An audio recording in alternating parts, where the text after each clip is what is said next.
my life has been a complete mess. A complete mess, okay? It's just been entirely chaotic. It's just gotten so, like, crazy, okay? And I'm not satisfied. It's not like I want more or something like that. It's just I've allowed it to become so stagnant and so like depressing. And that doesn't mean like not about having fun or nothing like that, but it's like nothing I do is working. There we go. Nothing I do is working, okay? So I've decided to start trying to abide more in God, okay? Letting Him lead, letting Him take the reins, and letting Him guide me, okay? So, I'm going to start journaling. I'm going to start my little, I guess you could say my little prayer book or whatever. How do you guys get the good lighting? I don't know. But anyway, that way I can allow God to answer me. I like writing stuff down, so I feel like this would be the best way for me to do my prayer journal, I guess you could say. So the first thing I'm going to ask is, what do you want me to work on spiritually? Because I feel like if your spiritual life is out of whack, the rest of your life will be out of whack. So I feel like that's a very important question. Okay. Number 2, what do you want me to work on financially?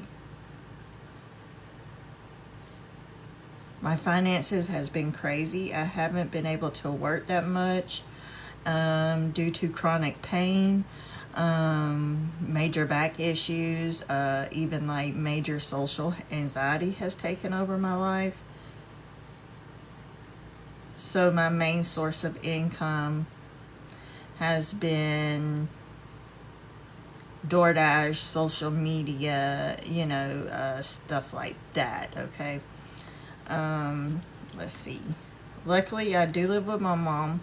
So right now, since I started having these major issues, so that helps. But I also want to be able to be self-sustainable, okay? Like if something was to happen to her. Let's see, what to work on physically. Like my health has gotten really bad, obviously. We just talked about some of that.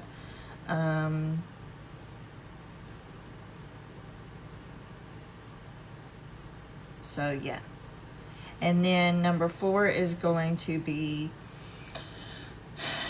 let's see, how do I put this? Is there anything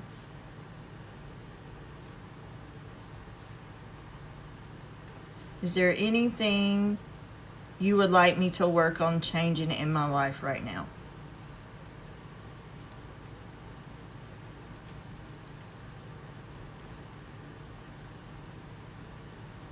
And this could be bad habits or anything like that. Sins, I guess you can call them, or whatever, right? And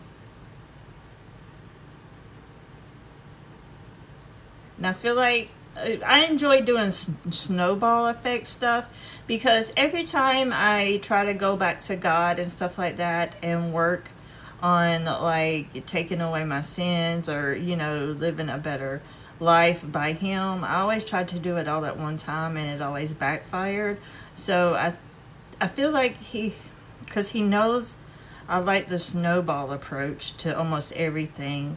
I think that's where it's going to start. I'm not sure, but I do know that He's not going to try to put on more than I can handle at one time, I guess you could say, because He wants to keep me here. He wants to keep me with Him, right? I could be wrong, but we'll see. Also, so I'm going to come back tomorrow and see if He has answered any of these. Usually I give it a day or so. Sorry. And He'll usually show me through dreams or just common things. What else? Sometimes intuition, but he knows I question that a lot, so I wouldn't think it's that, but like usually like through signs and all that stuff, like if a lot of signs that pop out to me about a certain thing, maybe all throughout that day, then that's what I'll go by. And sometimes it may take longer than a day. Okay, so that's what we're going to work on as far as that type of journaling for. It's like that's my prayer. It's separate than my regular prayers. That's like my prayer journal to do better, to be better, and all that stuff. Okay, so I'm very excited about this. It's gonna be a little hard, but hopefully he's gonna do this snowball effect, so it's not as hard. Okay, I'm gonna go ahead and do some of my Bible reading with you guys. Since I got y'all here. And we are in Proverbs. I'm really loving Proverbs because it's just full of instructions and it's very joyous to me. Okay, where's my highlighter? These aren't highlighters, but these are gel pens. I guess they'll work. Let me just get a lighter color. So right now I'm in Proverbs 14, and we'll read all of Proverbs 14, okay? If you guys don't mind sticking with me, okay? But like I said, I'm trying to abide more in God's word, so yeah. Proverbs 14, the wise woman builds her house, but with her own hands the foolish one tears hers down. Isn't that crazy how I was just talking about how my life felt like out of whack? That's wild. And I haven't read my Bible in like a week, you guys. Whoever fears the Lord walks uprightly, but those who despise him are devious in their ways. Yes. Okay. A fool's mouth lashes out with pride, but the lips of the wise protect them. Also, too, I do know he does want me to work on not cussing. Like slowing down on the cussing, because I can have a sailor mouth, baby. Where there are no oxen, the manger is empty, but from the strength of an ox come abundant harvests. Let me just write no cussing on the side here. Okay. An honest witness does not deceive, but a false witness pours out lies. The mocker seeks wisdom and finds none, but knowledge comes easily to the discerning. I used to mock my mama for being very, I guess you could say, religious or everything God. But then God came and found me, so it was like, just like mother. Okay. I feel bad about that. Oh God, do you know how much guilt I carried for a long time for that? Stay away from a fool, for you will not find knowledge on their lips. The wisdom of the prudent is to give thought to their ways, but the folly of fools is deception. Fools mock at making amends for sin, but goodwill is found among the right. Oh, that kind of reminds me of what I just talked about with my mom. Look at God already. Each heart knows its own bitterness, and no one else can share its joy.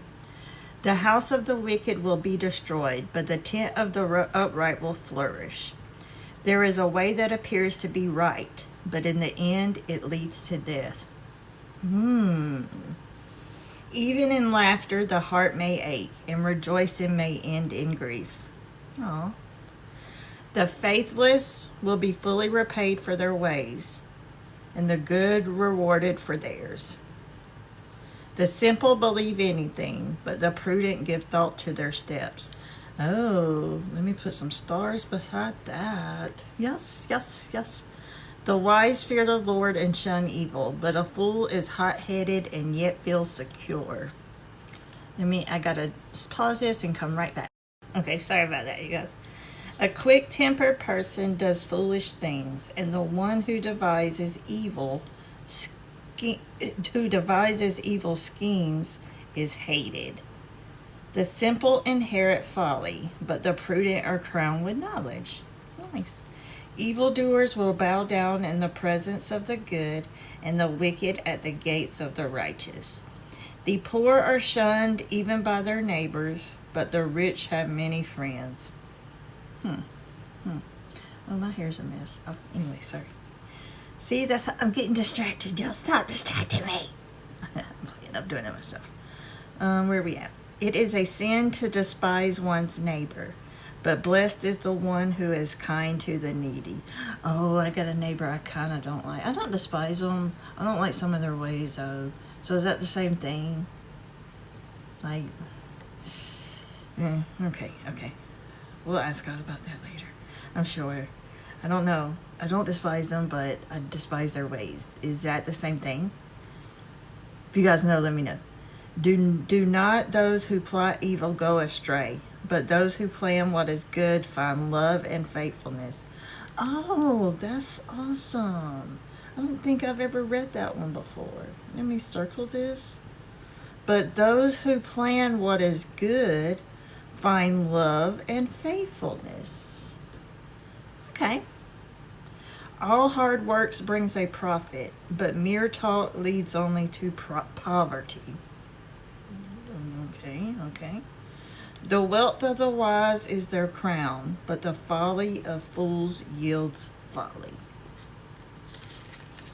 Let's turn the page here. A truthful witness saves lives, but a false witness is deceitful. Facts. Whoever fears the Lord has a secure fortress, and for their children it will be a refuge. Oh, that's nice. Circle. The fear of the Lord is a fountain of life, turning a person from the snares of death. A large population is a king's glory, but without subjects a prince is ruined. Whoever is patient has great understanding. I lack there with patience, but one who is quick-tempered displays folly. A heart at peace gives life to the body, but envy rots the bones. I'm going to see if there's any envy. I'm going to ask God if there's any envy inside of me that's causing some of my pain. Whoever oppresses the poor shows contempt for their maker, but whoever is kind to the needy honors God. Yes. When calamity comes, the wicked are brought down, but even in death, the righteous seek refuge in God. Wisdom reposes in the heart of the discerning, and even among fools she lets herself be known. Facts. Righteousness exalts a nation, but sin condemns many people. A king delights in a wise servant, but a shameful servant arouses his fury. Okay, so that was our Bible reading for today on Proverbs 14. I do have to do some classes. I did enroll in an online ministry school. And it's prayer right now. I'm not great in public prayer, you guys, so I don't know. I would do a prayer right now, but I'm not great in that. And I haven't, I don't know. I feel funny doing public prayer. So maybe that's something to work on as well. But yeah, I'm going to start on that. And then I am going to ask God to pretty much direct my steps the rest of the day. And see how that goes. I will come back and give y'all an update tomorrow. Bye, you guys.